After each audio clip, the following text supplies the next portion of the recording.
आइए दोस्तों, आज हम एक नए टॉपिक जो कि हिंदी से है उसको हम लोग लेते हैं और आज हम शुरू करेंगे हिंदी वर्णमाला, जिसमें कि हम लोग सीखेंगे कि हिंदी जो है वो किस प्रकार से पढ़ाते हैं।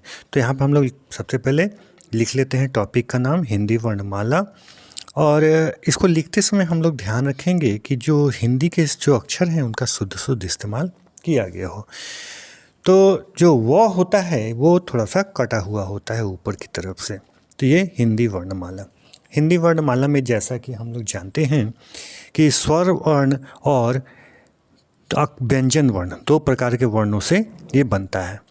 तो हम लोग क्या करेंगे कि सबसे पहले इसको समझेंगे। जो 4 लाइन वाली की जो कॉपी होती है, जो कि अंग्रेजी के अक्षरों को लिखने की ज़्यादा प्रयोग होती है, उसमें जैसे कि ए हम लोग लिखते हैं तो ये 3 लाइन ऊपर वाले पे मुख्य रूप से लिखते हैं। इसी प्रकार से हम लोग इसी 4 लाइन वाली कॉपी का इस्तेमाल करके हिंदी के अक्षरों को भी लिखने की कोशिश करेंगे और देखेंगे कि वो किस प्रकार से लिखा जाता है। तो आइए देखते हैं। तो हम लोग यहीं पर ध्यान देंगे।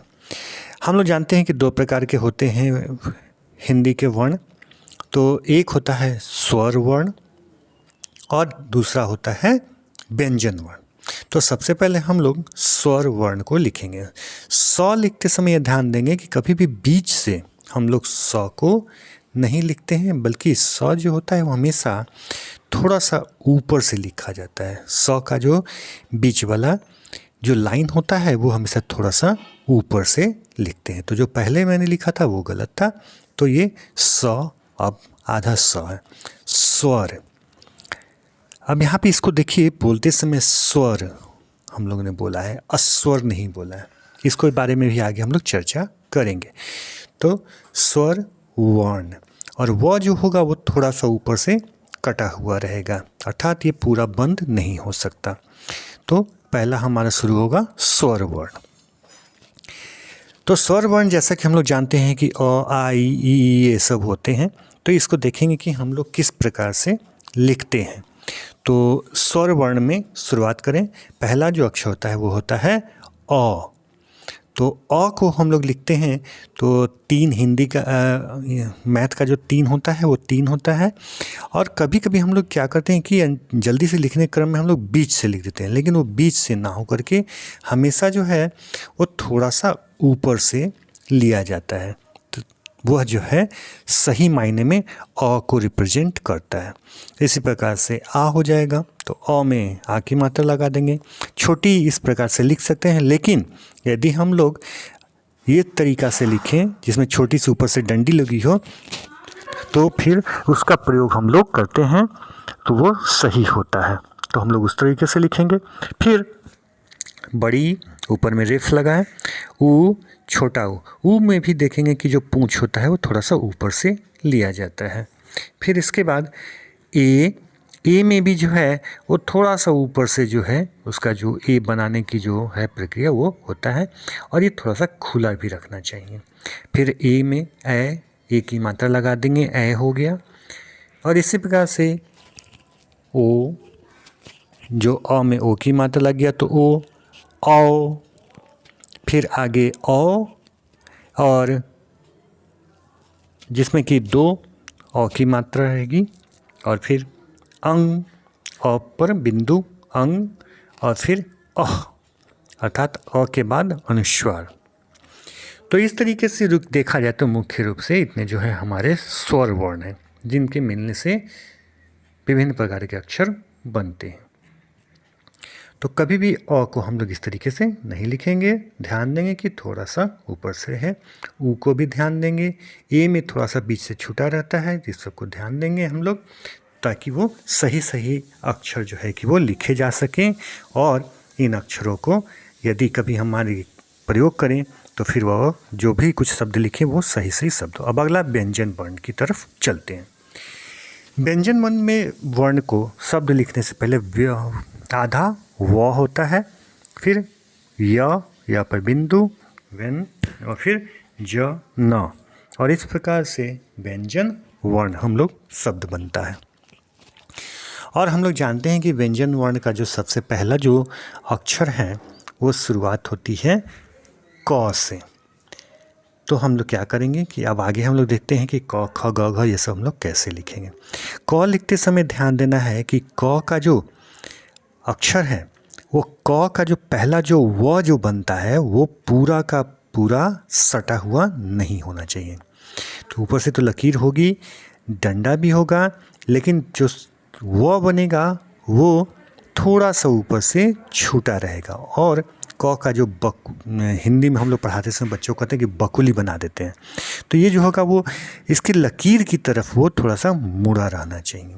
ऐसा ना हो कि वो आगे की तरफ भागता हुआ रहे, तो वो जो है कि सही तरीका नहीं होगा।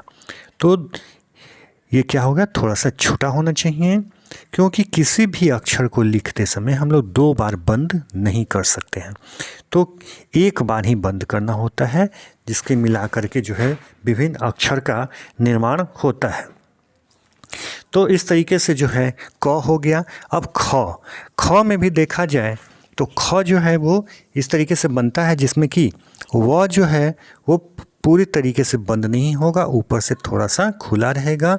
और नीचे वाला जो र जो है, जो र जैसा आता है, वो कभी लकीर में जाके नहीं बनेगा, बल्कि वो पर जाकर ये सटेगा, अर्थात एक बार ये बंद होगा।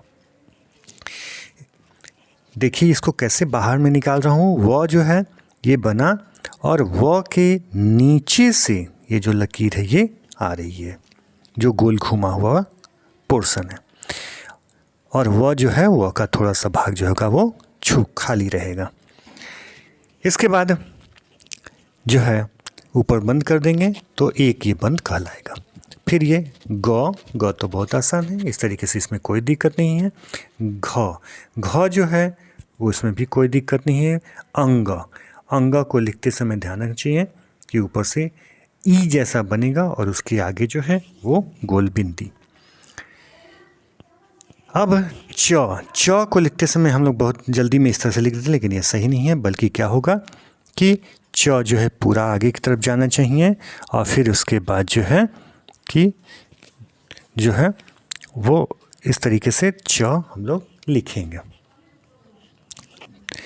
च के बाद छ आता है। छ थोड़ा सा लाइन से हो जाएगा, वो नीचे से लिखाएगा, गोल घूमेगा और पूरा जो जा कर के ऊपर से घूमेगा और ऊपर से एक लकीर आ कर के घूमने वाली जगह पे मिलेगी।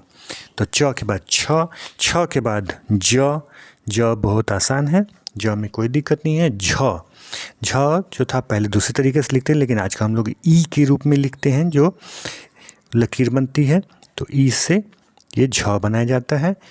य में भी कोई खास दिक्कत नहीं है। तो ये हो गया क ख ग अंग च छ ज झ य। अब आइए इसके बाद आता है ट। तो हम लोग ट को देखते हैं कि ट को कैसे लिखेंगे। तो ट में क्या है कि लिखते समय हम लोग पहले ऊपर से इसका जो कहते हैं कि पगड़ी बना लेते हैं, उस पे पहले हम लोग विचार करते हैं। तो ये लकड़ी बहुत आराम से अब ठ जो है वो मुख्य रूप से है, तो ठ में ऊपर से बंद हो चुका, तो नीचे जो है वो पूरा बंद नहीं होगा, बल्कि थोड़ा सा ठ खुला रहेगा। ठ के बाद ड जो है वो ई की तरह ही बनेगा, कोई दिक्कत नहीं है। फिर ठ को ही थोड़ा सा घुमा देते हैं नीचे से, लेकिन वो पूरा बंद नहीं रहना चाहिए। फिर ढ हो गया। ढ के बाद अण जो है वो दूसरे तरीके से पहले लिखा जाता था, लेकिन आजकल इस तरीके से हम लोग लिखते हैं, ट ठ ड ढ अण।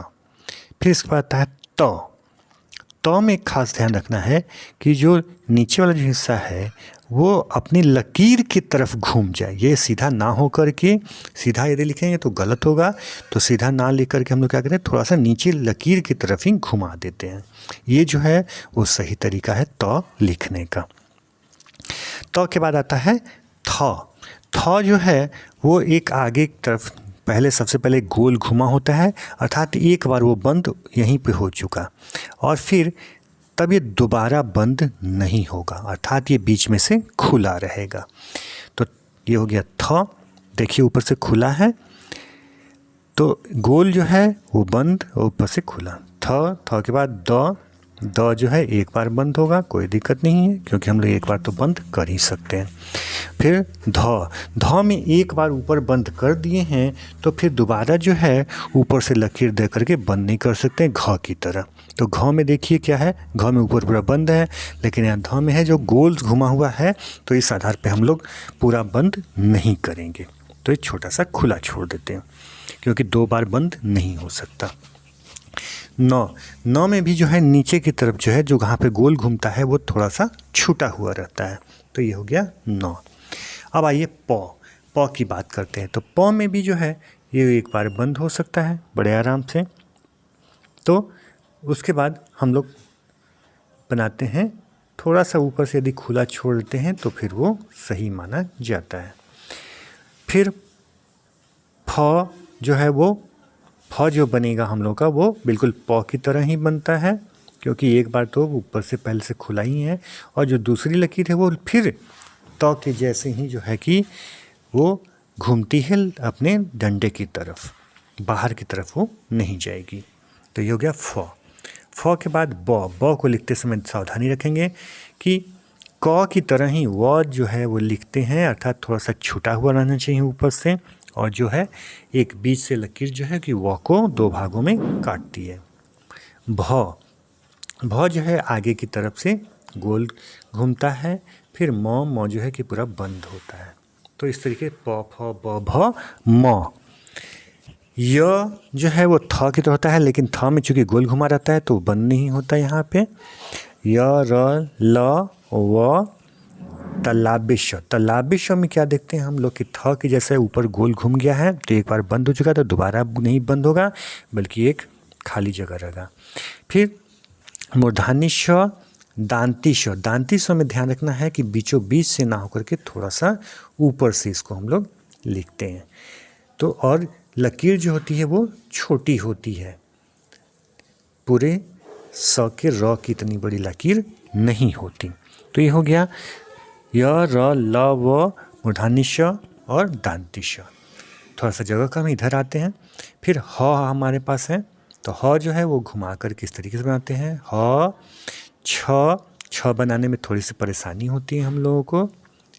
तो ये ऊपर की तरफ जा कर के एक बार बंद होता है सबसे पहले, तो देखिए तो ये गलत हो गया, दूसरी तरफ से घुमाना चाहिए था, तो इस तरीके से घुमाते हैं तो ये हो गया 6।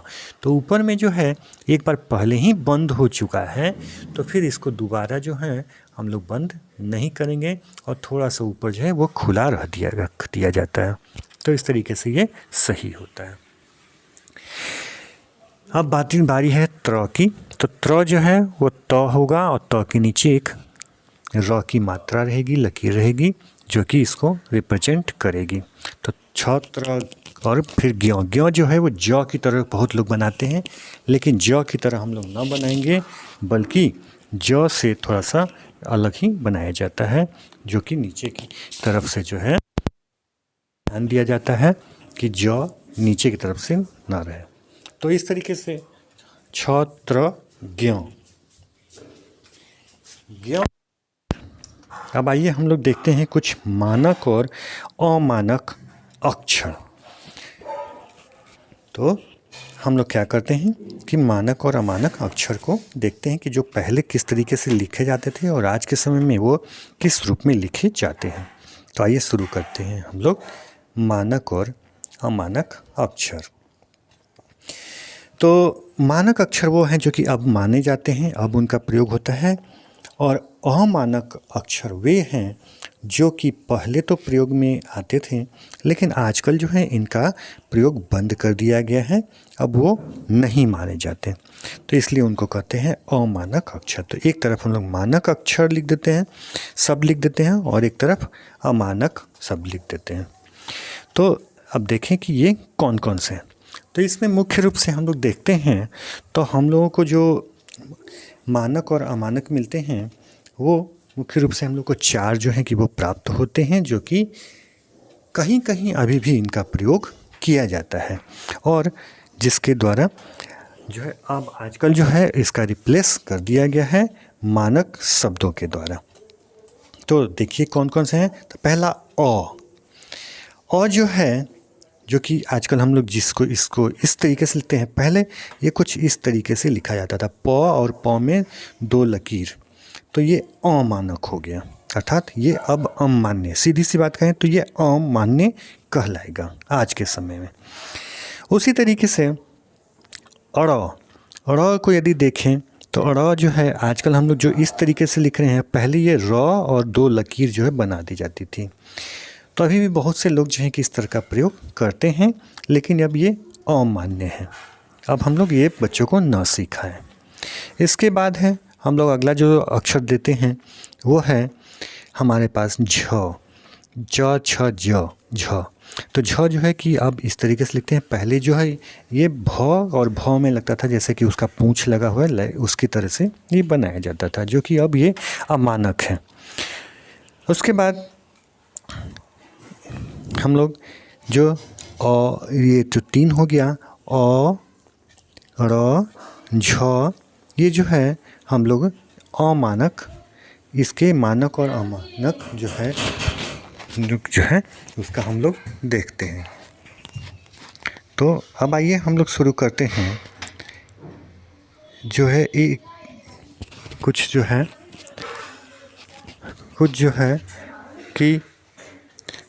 है देखते हैं कि जो शब्द हैं ये बनाते समय जो अक्षर हैं वो अपने आप में जो है वो एक व्यवस्थित रूप से जो है कि वो बनते हैं, व्यवस्थित बनते हैं।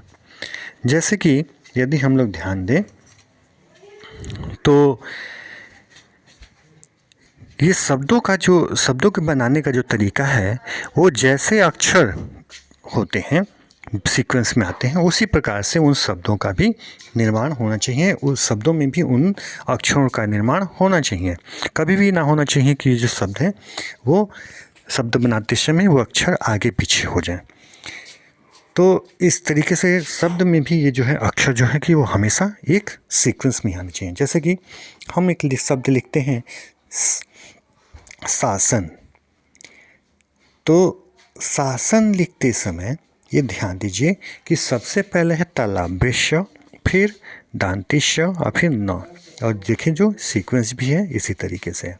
एक और शब्द ले लेते हैं जैसे कि शस्त्र, तो शस्त्र जो है वह भी जो है उसमें देखें तो सबसे पहले तालव्य है, फिर दांतिश है और इस तरीके से। लेकिन एक शब्द हम लोग को मिलता है जैसे कि सुषमा, तो सुषमा जो है वो देखते हैं कि ये जो है ये एक अपवाद है। तो अपवाद में जो है वो कह सकते हैं कि अपवाद है, लेकिन ये अपवाद नहीं है। क्यों? क्योंकि शु प्लस आधा दांतिश और माँ, इन दोनों से मिलकर बनता है सुषमा। तो इस तरीके से जो है वो मूर्धन्य समय बदल जाता है और इस प्रकार से जो है कि सुषमा शब्द का निर्माण होता है। तो इस तरीके से हम लोग शब्दों की बनावट को में देखें कि अक्षर जो है वो किस प्रकार से जो है वो व्यवस्थित होते हैं और अपने ही सीक्वेंस को हमेशा फॉलो करते रहते हैं। तो आगे भी इस तरीके से हम लोग क्या करेंगे कि ये मानक अमानक शब्दों को ध्यान में रखें। ये देखिए शब्द मैंने लिख दिया था, ये गलत हो गया, तो इसको यहाँ पे अक्षर होना चाहिए था, तो अक्षर इसको प्रयोग करना चाहिए, अक्षर लिख देना चाहिए। तो ये गलती से हो गया था, मैं बोला भी था अक्षर लेकिन शब्द यहाँ पे लिखा गया था। खैर इसको ध्यान ना देंगे कृपया। तो इस तरीके से क्या है कि हम लोग अक्षरों की बनावट को हम लोग ध्यान देते हैं और समझते हैं कि किस प्रकार से ये अक्षर जो है कि बनते हैं। और इस तरीके से जब भी हम लिखेंगे तो फिर जो है हमारा जो शब्द बनेगा, शब्दों के बाद जो वाक्य बनेगा, ये जो होगा वो बहुत ही अच्छे तरीके से लिखावट होगी, कोई भी हमें इसमें कोई भी काट नहीं सकेगा। तो इस बातों का ध्यान रखेंगे और अच्छा लगे तो आप हमको लाइक और सब्सक्राइब करें। आगे भी अन्य रूप से हम आते रहेंगे, मिलते रहेंगे। धन्यवाद, बहुत बहुत धन्यवाद।